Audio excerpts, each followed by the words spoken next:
Hi friends, இன்றைக்கி வந்துட்டு என்ன பார்க்க போகிறோன்னா பஜ்ஜி போடுறது தான் பார்க்க போகிறோம்.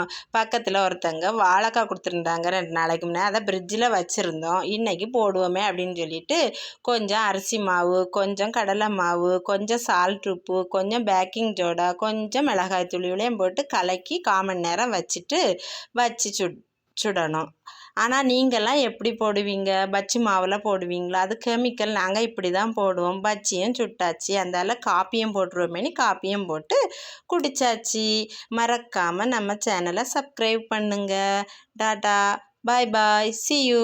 ஹாய் ஃப்ரெண்ட்ஸ், இன்றைக்கி வந்துட்டு என்ன பார்க்க போகிறேன்னா வாழைக்காய் பஜ்ஜி போடுறது தான் பார்க்க போகிறோம். பக்கத்தில் ஒருத்தங்க வாழைக்காய் கொடுத்துருந்தாங்க 2 நாளைக்கு முன்னாடியே. அதை இன்றைக்கி போடலான்னு சொல்லிட்டு எடுத்து கடலை மாவு கொஞ்சம் அரிசி மாவு, கொஞ்சம் சால்ட் உப்பு, கொஞ்சம் பேக்கிங் சோடா, கொஞ்சம் மிளகாய்த்தூள் இவ்வளவும் நல்லா கலக்கி வச்சுட்டு ஒரு 1/4 மணி நேரம் கழித்து முக்கி போட்டுற வேண்டியது தான் வாழைக்காயை.